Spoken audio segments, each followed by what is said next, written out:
Ministre des domaines fonciers, Monsieur Pierre Mabiala. Bon, je dois l'avouer qu'avant cela, les gens ne savaient pas que un ministère comme ça existait ici au Congo. Mais depuis qu'il est ministre, on le sait, parce que aussi en dehors de cela, c'est peut-être parce qu'il essaye d'appliquer la loi cadastrale, mais aussi il casse beaucoup de maisons. Avant qu'on revienne sur le problème que vous cassez, démolissez beaucoup de maisons, on vous a encore vu dernièrement à Brazzaville, je vous ai vu, mais avant on va vous poser cette question, qu'est-ce qui se passe?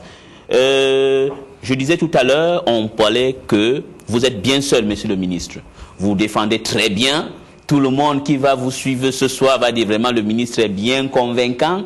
Mais le diable est dans les détails, monsieur le ministre. Le diable, c'est mais allons dans ce détail-là. Le détail, c'est que... On va bouter le diable dehors. Voilà, allons vous avez... dans ce détail-là. Oui. C'est quoi? Il s'agit on verra quand on va le bouter dehors. Le diable est très teigneux. Voilà, le diable... Bon, c'est l'ami Nguélé.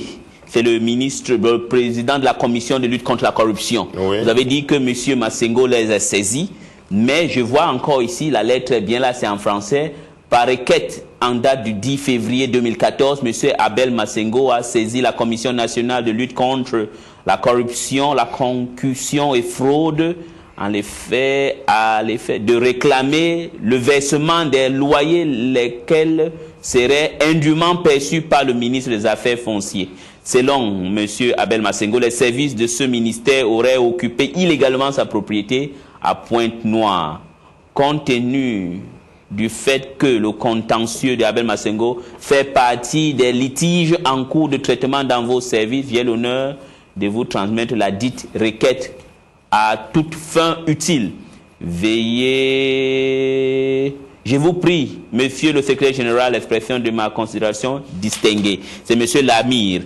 Il voit que vous dites que c'est un fraudeur. Si monsieur Massengo était ce bandit qui a falsifié l'acte de naissance, comme beaucoup de gens ici qui ont 20 actes de naissance, et il a écrit au secrétaire général de la présidence, monsieur Baptiste Ondaye, je crois que monsieur Massengo devait être en prison. Bon. Donc vous êtes bien seul, monsieur le ministre. Donc vous voyez que ce n'est pas parce que M. Massengo a saisi la commission de lutte contre la corruption, la concussion et la fraude qu'il a raison. Et quand le président Nguélé écrit au secrétaire général de la présidence, je crois qu'il est au conditionnel là, serait, oui, parce que vous percevez l'argent indûment. Voilà, vous saurez, etc. Il ne confirme rien. Il ne confirme pas, c'est au conditionnel. Moi j'ai lu le courrier. Oui. Donc le président Nguélé est prudent. Donc il n'a pas déjà donné raison à Massengo. Oui. Et donc, comme il n'a pas donné raison à Massengo, il a bien raison d'être prudent. Pourquoi? Mais parce que moi, je vais écrire à la commission de lutte contre la corruption, la concussion et la fraude pour démontrer le comportement frauduleux de Massengo. Charge à cette commission de saisir la cour criminelle, parce que ce que Massengo a fait s'appelle la fabrication du faux et usage du faux. Oui, monsieur le ministre. Et ça s'appelle aussi, suivez-moi très bien, ça s'appelle aussi fabrication. Là, il est dans une... il a fabriqué, il a fait montre, voyez-vous, de faux en écriture publique. Voilà, c'est ça que je cherchais. Voilà. Il a fait montre de faux en écriture publique. Et c'est criminel. Parce qu'on ne peut pas obtenir un titre foncier sur la base d'un faux. Et je vous ai déjà démontré. Regardez, je n'avais même pas fini de faire la démonstration. L'ordonnance d'immatriculation est obtenue le 20 novembre 2013 et le titre foncier est aussi du 20 novembre 2013. Alors que les deux documents sont signés par deux autorités différentes. Donc ça ne peut pas sortir. Il y avait la rapidité. Ça ne peut pas sortir le même jour. Ça ne peut pas sortir. Même lorsque l'État a besoin d'immatriculer, c'est bien. Le titre foncier, après l'ordonnance d'immatriculation, n'est pas établi le même jour. Mais monsieur le ministre... C'est de la fausseté. C'est de la fausseté, admettons, voilà. C'est ce que vous dites. Bon, maintenant, autre chose. Je vous disais tout à l'heure, avant l'intervention, que vous êtes bien seul. Oui, mais bien seul, pourquoi? Parce qu'il y a un autre ministre, peut-être parce qu'il s'occupe des poissons, Bernard Chimbambele là. Oui. il vous désavoue aussi, vous voyez, Qu'est-ce monsieur. qu'il dit? Il dit la Moi, je propriété. prends ce courrier. Vous n'avez pas ce courrier. Non, je non. peux vous faire lire. Oui. Vous voyez le courrier. Bon, Oui. je sais pas. La propriété immobilière faisant objet du titre foncier numéro 305, Oui. 6 au quartier Orson Bleu, dans l'arrondissement 1er Lumumba à Pointe-Noire, pour lequel un projet d'arrêté portant transfert de la dite propriété au ministère de la fonction publique et de la réforme de l'État vous a été proposé par la lettre du 30 mars 2011 appartenait à l'IPA, un armement de pêche. Et ensuite, Et à la suite de la faillite de l'IPA, un autre armement dénommé, la SICAP. non, Chapuis, devient acquéreur de cet immeuble. Et on continue. Il y a eu la SICAP aussi. Il y a eu la SICAP, oui, en 81. Voilà, et la SICAP. Et la SICAP, et puis en 92, après la faillite de la SONASEM, le syndic liquidateur ayant constaté que M. Masengo Abel avait des créances dans la société du fait de travaux effectués pour compte de la dite société, les compensa en effet avec le hangar et le bâtiment annexe appartenant à la dite société. C'est à l'issue de cela que M. Masengo est devenu propriétaire. En quelle date? Ça c'est... Il est propriétaire en quelle date? Ça c'est une lettre en 80... D'abord, non, il est bon, ce n'est pas mentionné Il là. est propriétaire, il est censé... Oui, pour acte de vente, voilà, il est pour acte de vente du directeur de cadastre Pointe-Noire datant du 12 septembre 2003. C'est faux. Comment c'est faux? Donc, monsieur C'est faux, mais donc, parce que monsieur regardez- Chimbambele là aussi fait du faux, Oui, là. mais certainement qu'il a été induit en erreur. Monsieur Chimbambele Je ne sais là. pas si c'est pour des raisons subjectives. Comment subjectif, monsieur le ministre? Mais bien sûr. Non, vous pouvez Mais parce expliquer. que moi, Donc, Chimbambele là, oui, je suis, suivez-moi très bien. Je vous suis, monsieur le ministre. Je suis le seul ministre gestionnaire des biens de l'État. C'est moi. C'est vous. N'est-ce pas? On admet. Ben, moi, Donc, Chimbambele là, j'ai un document plus important qu'une simple lettre. Ça, c'est une simple lettre. non, c'est un ministre, c'est votre collègue. C'est une simple lettre. Donc, Regardez le document. comme il se coupe des poissons, il ne connaît pas les fonciers. Regardez le document que j'ai. Oui, Vous avez parlé de syndic là. exactement. Regardez le document que j'ai. Je crois que j'ai les mêmes Je crois lettres. que vous l'avez aussi. Est-ce que vous l'avez lu? J'aime pas pris. Dans ce document, ça s'appelle acte de vente d'immeuble. Exactement. Dans ce document, l'État a acheté 4 lots après la faillite de cette société. Le SICAP, oui, les sociétés. N'est-ce pas? Oui. Après la faillite de cette société, l'État a pris en compensation parce que cette société devait à l'État congolais, la somme est là, vous pouvez lire, Ouais. 8 milliards, c'est écrit vers le bas du document. Oui. Regardez, il y a des chiffres là. Oui, il y a des chiffres, je vois, avez mais vu? bon, c'est... Vous n'avez pas Oui, voulu- voilà la somme. Oui, oui. Lisez, 8 milliards. Oui, oui. 8 milliards 032 millions 646 031 francs CFA. L'État est créancier de cette société-là au moment où elle est en faillite. Mais l'État, en droit, est toujours créancier chirographaire. C'est-à-dire un créancier privilégié. Donc, quand les sociétés tombent en faillite, les créances qu'on doit d'abord payer, les dettes qu'on doit d'abord payer, c'est pas les créances, les dettes qu'on doit d'abord payer sont les dettes de l'État, les dettes des travailleurs. Oui, mais vous connaissez quand même votre ministre, votre collègue a reconnu que c'est pour Masengo. Mais ce n'est pas lui, messieurs. Mais... Ce n'est pas lui. Suivez-moi, vous me posez une question. Oui, Bernard Chimbambele là, c'est Oui, une autre mais personne. vous me posez une question. Oui, je vous réponds. Oui, monsieur, vous Ce répondez. mais n'est c'est moi pas qui peux- lui. Oui. Ce n'est pas lui C'est qui? qui gère la domanialité publique. Donc- C'est bien Pierre Mabiala jusqu'à preuve du contraire. Jusqu'à preuve du contraire. Et Pierre Mais- Mabiala a un document, suivez-moi très bien. Je vous suis. Voilà, donc laissez-moi m'exprimer. Alors, le document ici, vous savez, celui qui était le président du syndic en question, c'est M. Bouka Henri. Il existe. Il est encore là. Le premier vice-président de notre Cour suprême. Oui, Bouka Henri. Henri Bouka, président de notre CONEL aussi. Il est là. C'est lui le président du syndic. Il est encore vivant. Oh, on verra, monsieur Vous Bouka. voyez? Oui, oui. Et l'État a acheté 4 parcelles de terrain. A pris en compensation 4 parcelles de terrain pour, voyez-vous, faire que les 8 milliards de sa créance soit payé. amorti. Amorti, voilà. Et j'ai le document avec moi ici. Le document date à Pointe-Noire du 16 août 1985. Donc, quand on vous dit, est-ce que monsieur Massengo a montré ces documents-là dans son dossier?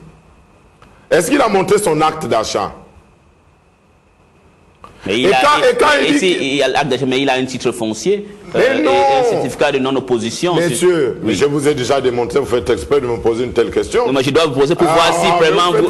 Non, je veux voir si vraiment, si vous n'êtes pas... Vous avez un acharnement sur lui, voir si vous maîtrisez le dossier. Messieurs. Moi, ici, le problème, c'est que l'État doit récupérer son bien et c'est déjà fait.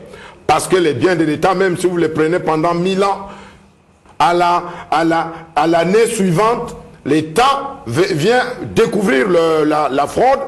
Dans la constitution des dossiers, eh bien, l'État récupère son bien puisque les biens de l'État sont imprescriptibles.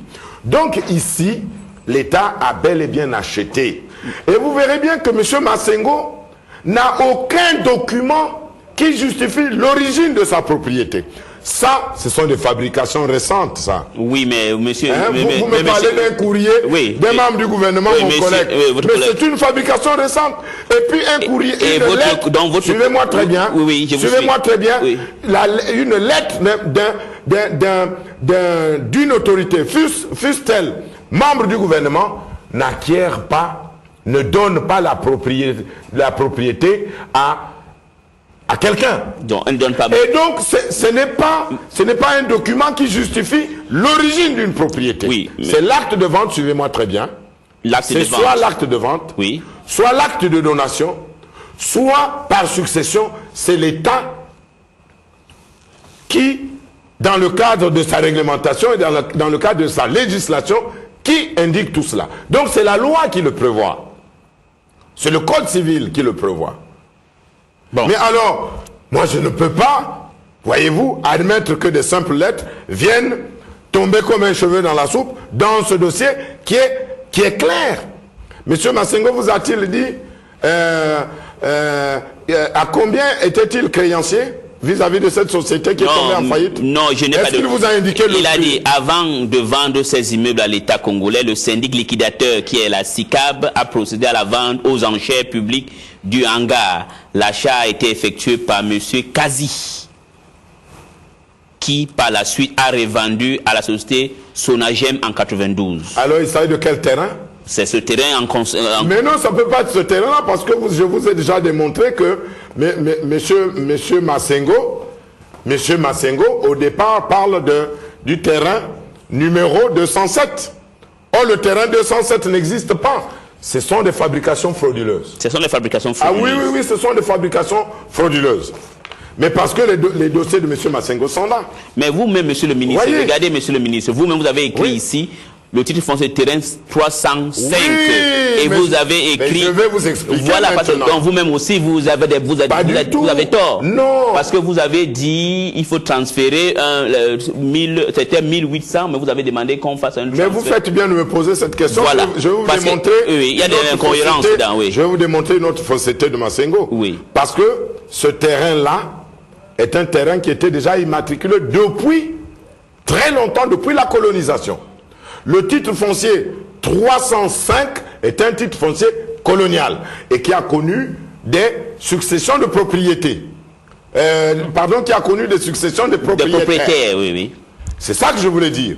Et donc, si M. Massengo, moi j'ai ce document-là ici, si M. Massengo a acheté une portion de ce terrain, alors... il ne devrait pas créer un nouveau titre foncier, messieurs. Il ne devrait pas créer un nouveau titre foncier. Quand vous achetez votre terrain, un bout de terrain sur un titre foncier qui a sur un terrain qui a déjà été immatriculé, eh bien, on vous fait ce qu'on appelle la procédure technique, n'est-ce pas, de morcellement. C'est le morcellement qu'on vous fait. Mais ça ne peut pas être, voyez-vous, un procès verbal de bornage ou un plan de bornage. Non, on vous fait un plan de morcellement. Alors, donc vous reconnaissez, bon, suivez-moi très bien, je vous suis, vous mais... reconnaissez, oui. vous-même vous avez sorti le document, que depuis longtemps, cet endroit, en tout cas, cette zone foncière avait déjà fait l'objet d'une immatriculation et le titre foncier répond au numéro 305. Bon, si, monsieur, Or, oui, si, le monsieur... titre foncier numéro 305 a une contenance 2690 mètres carrés. Monsieur Massengo, dans ses différentes phases de tricherie, n'est-ce pas, dit d'abord qu'il a 824,43. Ensuite, il vient dire qu'il a maintenant 1802,08 mètres carrés. Ça veut dire qu'il y a un reste. Oui, le reste... Dans le cas du titre foncier. Oui, il reste 500 mètres. Et elle est où, le reste? Mais le reste devrait faire l'objet... Les 500 mètres. Écoutez-moi très bien cette technique-là. Oui. Le reste devrait faire l'objet d'une mise à jour. Où sont les documents de mise à jour? Mais c'est votre département qui doit le produire. Mais ça n'existe pas. Donc, ça veut dire que s'il y a de fraude, monsieur le ministre, ça veut dire que chez vous, dans votre département de cadastre, on fraude là-bas. Pas du tout. Mais pourquoi il est capable de sortir des faux documents? Je vais vous dire, regardez, lorsque par exemple il s'agit de l'ordonnance d'immatriculation, parce que même là ils ont truqué l'ordonnance d'immatriculation. L'ordonnance d'immatriculation est là, on dit nous sous-signés, vous voyez quel nom? Nous sous-signés, ça devait être le nom du magistrat. Oui, vous n'avez peut-être pas fait attention. Pas fait attention. C'est vide là. Quel est le nom du magistrat qui a signé l'ordonnance d'immatriculation? Bon, écoute, monsieur le ministre. Donc vous voyez, tout est fraude ici. Bon, et c'est très grave pour si monsieur Massengo. Si tout est fraude, pourquoi